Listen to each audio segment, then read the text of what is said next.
साथियों,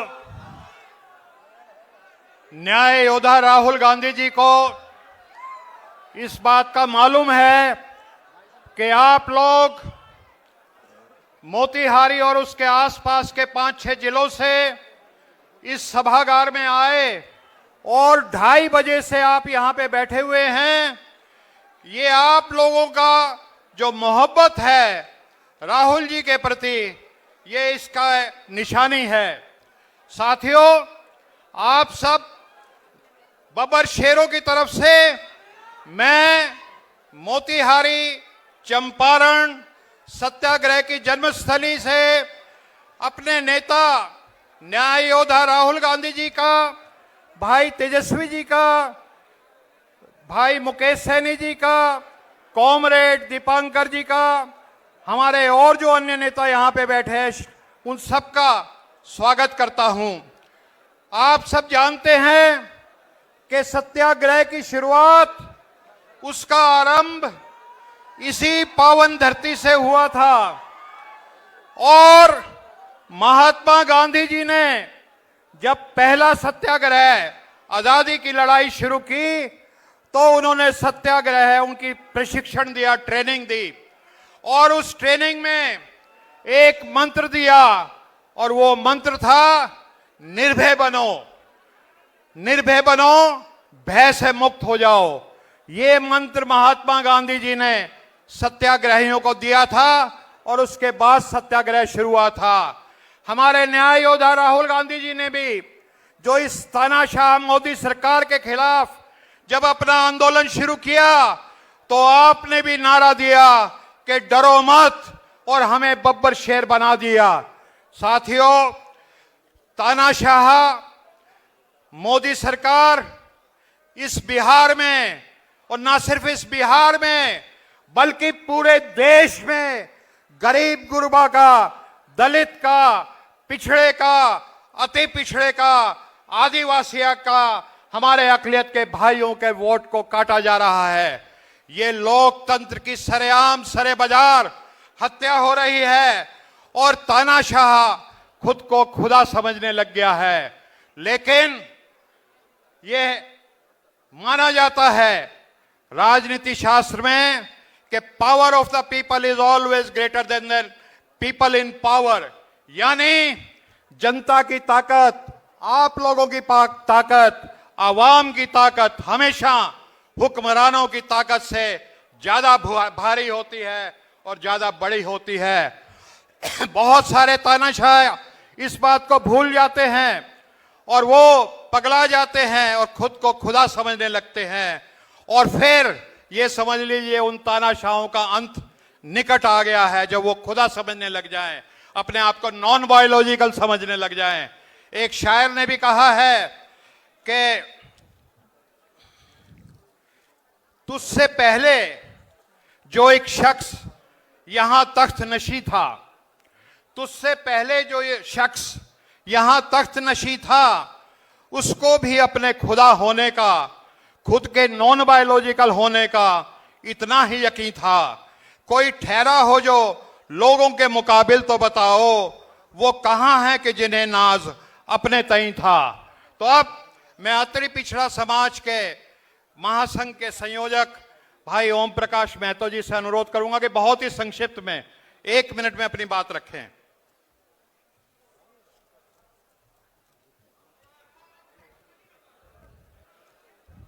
जनता जनार्दन एवं सम्मानित मंच, आप सभी लोगों को मैं इस चंपारण की धरती पे स्वागत करता हूं। साथ ही साथ न्याय योद्धा राहुल गांधी जी और सम्मानित मंच, आप सभी लोगों का मैं हार्दिक स्वागत एवं अभिनंदन करता हूं। ये अति पिछड़ा समाज जो आज इस 90% इस सभा में दिखाई दे रहा है, ये राहुल जी के अधिकार और साथ में चलने के लिए, हक हुकुम के लिए तैयार है। जैसे कि नेल्सन मंडेला जी ने रंग भेद का आंदोलन चलाया था, महात्मा जी ने स्वतंत्रता का आंदोलन चलाया था, वैसे ही हमारे न्याय योद्धा राहुल गांधी जी और जन नायक नेता तेजस्वी यादव जी और मुकेश सहनी जी के सानिध्य में ये हम लोग की आजादी का लड़ाई चल रहा है। जो इस देश में सरफरोश लोग जो बैठे हुए हैं, उस देश में इस आजादी का लड़ाई चल रहा है। इसलिए खास करके हम अति पिछड़ा समाज से विनती करते हैं कि इस लड़ाई में हम इन तीनों योद्धा का कदम से कदम मिलाकर चले और इनके साथ में हम लोग को अति पिछड़ा समाज जैसे भी आ सके वैसे कांग्रेस महागठबंधन को इस बार इस बिहार में सरकार में लाना है। बस इन्हीं चंद शब्दों के मैं अपने बात को विराम देता हूं। जय हिंद, जय कांग्रेस, जय महागठबंधन। हमारे बीच में विकासशील इंसान पार्टी के हमारे नेता, जिनको हम सब सन ऑफ मल्ला के नाम से जानते हैं, हमारे बीच में मौजूद हैं।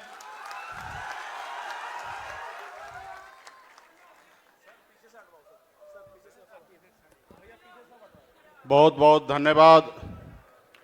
आज का संविधान सुरक्षा सम्मेलन में आप सभी को धन्यवाद।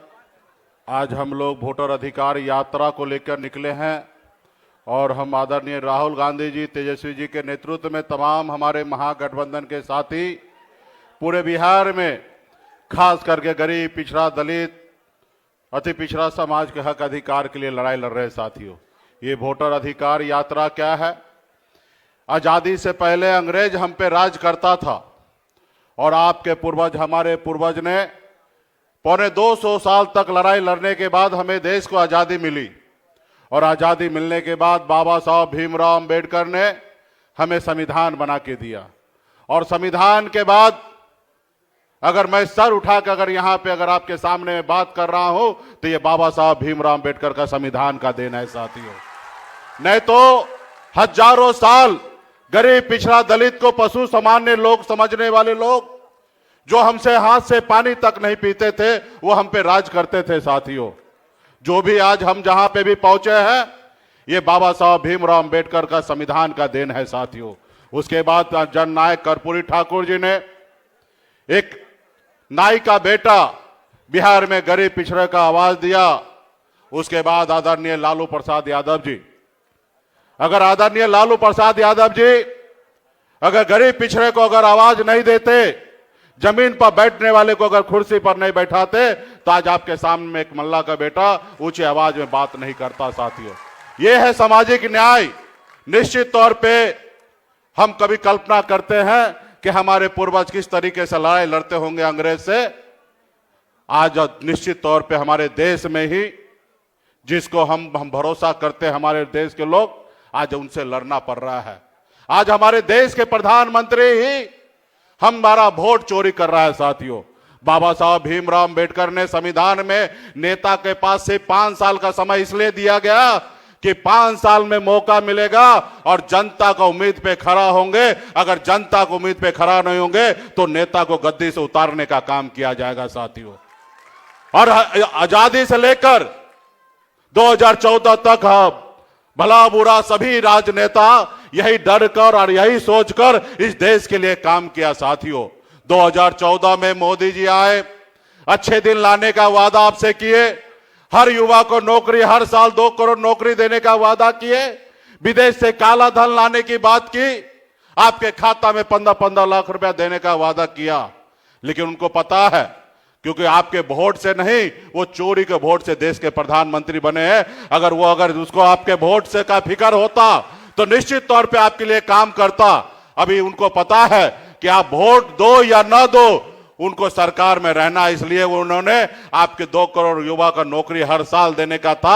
आज 11 साल में 22 करोड़ नौकरी होता, उन्होंने 22 लाख तो छोड़िए, 11 लाख भी नौकरी आज तक नहीं दिया। 1% तो छोड़िए, आधे % भी नौकरी नहीं दिया। उसके बाद भी 56 इंच का सीना लेकर घूम रहे हैं मोदी जी। तो इसलिए साथियों, महाराष्ट्र में वोट को बढ़ाकर और बिहार में वोट को घटाकर वो सरकार बनाना चाह रहा है।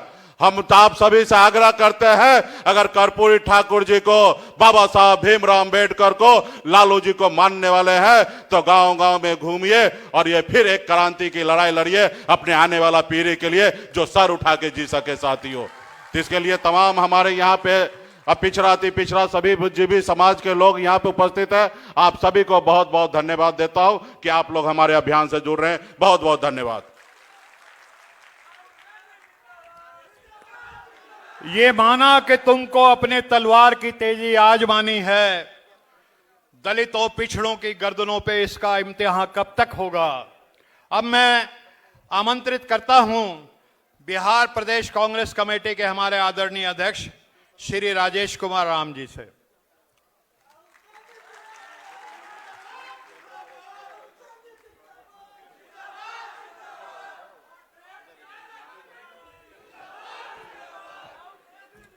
सम्मानित संविधान सुरक्षा सम्मेलन के अध्यक्षता कर रहे सम्मानित अनिल जय हिंद जी और मंचासीन हमारे न्याय योद्धा सम्मानित राहुल गांधी जी और सम्मानित बिहार विधानसभा में विपक्ष के नेता सम्मानित तेजस्वी प्रसाद यादव जी और वीआईपी के प्रमुख सम्मानित मुकेश साहनी जी और बिहार विधानसभा में हमारे विधायक दल के नेता सम्मानित डॉक्टर शकील अहमद खां जी और मंचासीन सभी सम्मानित नेतागण, इस मंच सभागार में उपस्थित एसटी, एससी, ओबीसी के सम्मानित सभी बाबा साहेब के अनुयायियों के प्रति सर्वप्रथम आपको जय भीम बोलता हूं, जय भीम बोलता हूं। ऐसे तो आज हम संविधान सम्मेलन के अवसर पर हम उपस्थित हुए हैं, लेकिन आप जानते हैं कि हमारे पुरखों ने खास करके सामाजिक न्याय के लड़ाई लड़ने वाले और संविधान में अपनी लोगों को हिस्सा दिलाने वाले हमारे बाबा साहेब भीमराव अंबेडकर, बाबू जगजीवन राम जी, जगलाल चौधरी जी, मौलाना मजरूल हक साहेब और जुबा साहनी जी, सम्मानित जगदेव बाबू को मैं सर्वप्रथम उनके चरणों में पुष्पांजलि करता हूं कि इन्हीं के संघर्षों का कारण आज हम लोग संविधान में दिए बाबा साहेब के अधिकारों की लड़ाई लड़ रहे हैं और आज भी लड़ रहे हैं। ये समझने की आवश्यकता है। मैं दो बात कह के अपनी बातें को विराम देना चाहता हूं कि आखिर संविधान की बातें और संविधान सुरक्षा सम्मेलन की आवश्यकता क्यों है।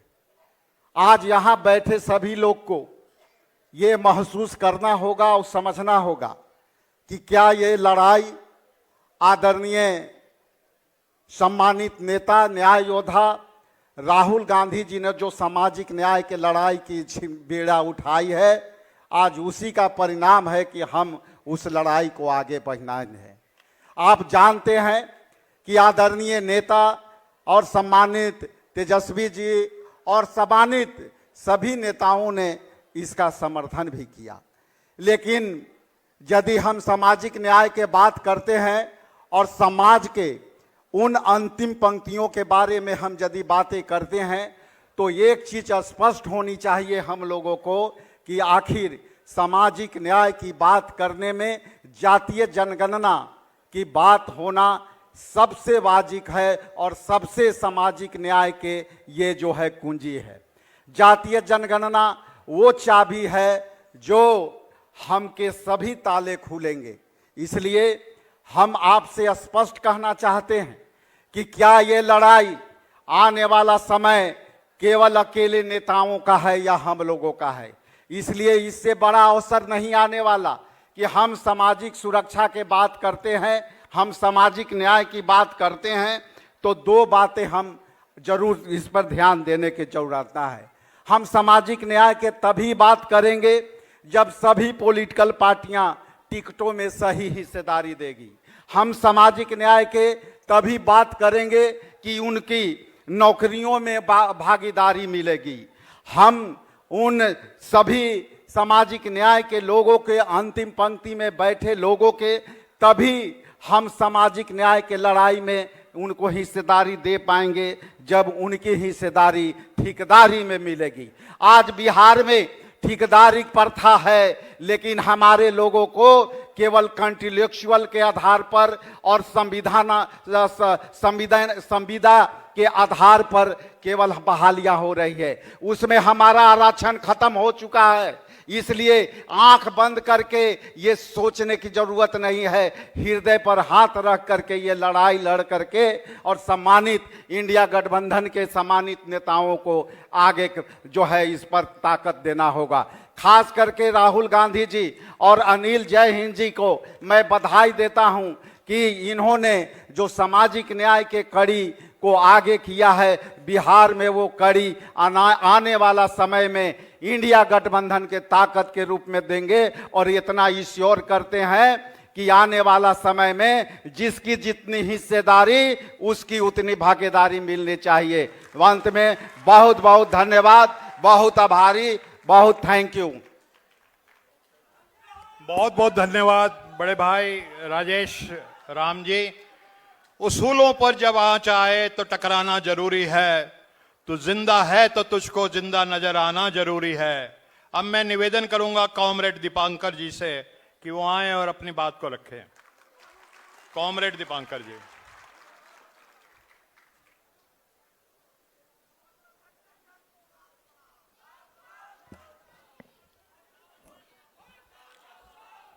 मंच पर मौजूद राहुल जी, तेजस्वी जी, मुकेश जी, राजेश राम जी, मनोज झा जी, शकील साहब और अन्य तमाम नेतागण और इस सभागार में लंबे समय से यहाँ उपस्थित चंपारण के तमाम बहादुर संघर्षशील साथियों, संविधान को लेकर हम लोग बात कर रहे हैं और उस संविधान में जो सबसे बुनियादी और बहुत ज़रूरी एक हक इस देश के तमाम नागरिकों को मिला हुआ है, वोटिंग राइट, वोट डालने का अधिकार, आज वो भी खतरे में है। और इसीलिए हमें ये वोटर अधिकार यात्रा निकालनी पड़ी और इसके लिए लड़ना पड़ रहा है। तो मैं संक्षेप में दो चार बात ही आपके बीच में रखना चाहता हूँ।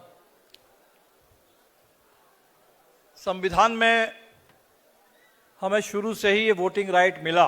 दुनिया के बहुत सारे देशों में लंबी लड़ाई लड़नी पड़ी लोगों को, सबको वोटिंग राइट नहीं मिलता था, लेकिन हमें जब संविधान मिला, संविधान के साथ साथ सबके लिए वोटिंग राइट, गरीब से गरीब के लिए भी एक वोट और अमीर के लिए भी एक वोट। लेकिन उसी समय बाबा साहब अम्बेडकर ने एक बात की थी।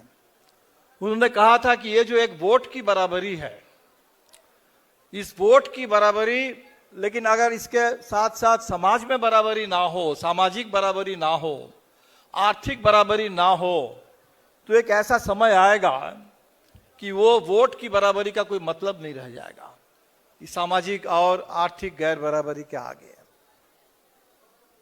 दूसरा एक बहुत बड़ा सवाल उन्होंने कहा कि संविधान तो अच्छा है, संविधान को लेकर आप कह सकते हैं कितना अच्छा कितना बुरा, लेकिन सबसे महत्वपूर्ण बात है कि संविधान को चलाएगा कौन, किसके हाथ में जाएगा ये संविधान।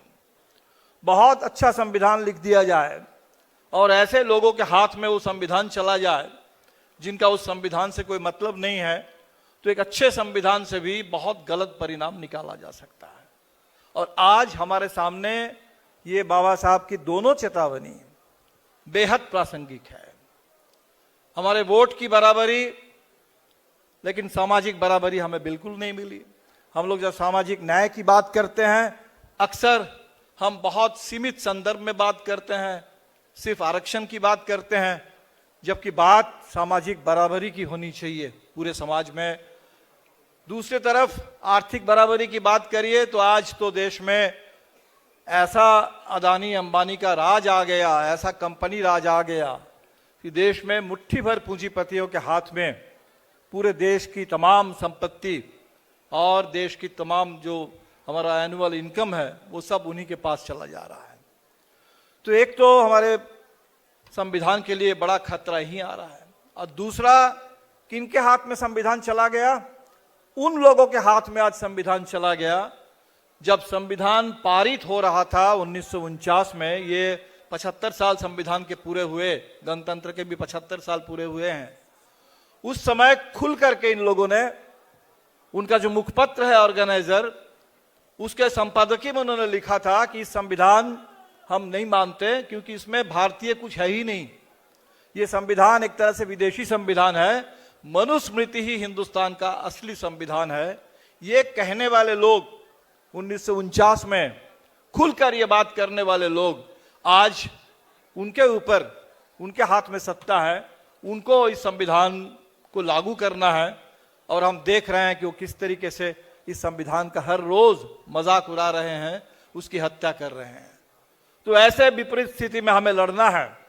संक्षेप में बस 3 बात करते हुए मैं खत्म करूंगा कि एक तो सबसे पहले हमें याद रखना चाहिए कि संविधान ऐसे दौर में हमें मिला था, बहुत मुश्किल दौर में मिला था।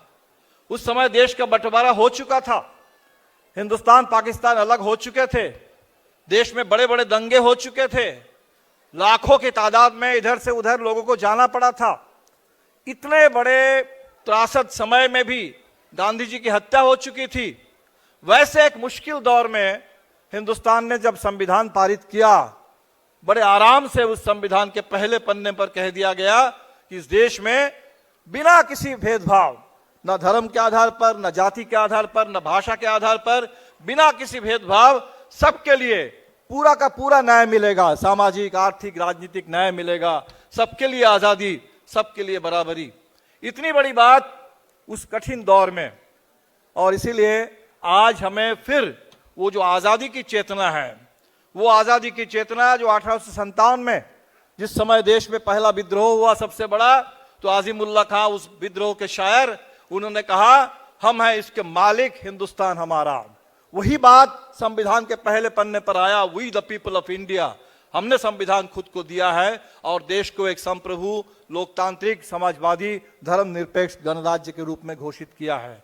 तो हमें लगता है कि उस आजादी की चेतना को, उस साम्राज्यवाद विरोध की चेतना को, हिंदू, मुस्लिम, सिख, ईसाई, अलग अलग भाषा, सबको मिले करके इस विविधता, इस विशालता को लेकर के जो हिंदुस्तान है, इसको फिर एक बार हमें बुलंद करना होगा। उस चेतना की जरूरत है। और दूसरी बात कि हमारे सामने ये जो आर्थिक और सामाजिक गैर बराबरी है, सामाजिक और आर्थिक बराबरी की लड़ाई, इस लड़ाई को तेज करना होगा और तभी हम लोग संविधान की सही मायने में रक्षा कर पाएंगे।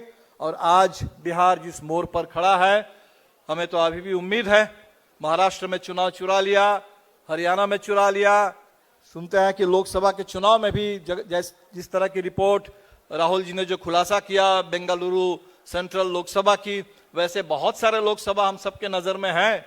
तो 2024 के चुनाव को भी काफी हद तक चुरा लिया गया। तो वैसे में बिहार में चुनाव को चुराने की, वोट की चोरी करने की पूरी साजिश चल रही है। जिस समय हम लोग यहाँ बैठ के बात कर रहे हैं, इस समय भी साजिश चल रही है। जो SIR है उसमें 65 लाख लोगों के नाम काटे गए। और मैं आज के इलेक्शन कमीशन का डेटा देख रहा था, इलेक्शन कमीशन ने कहा कल तक था कि 6 लाख नए फॉर्म 6 मिले हैं, आज वो 8.5 लाख हो गया।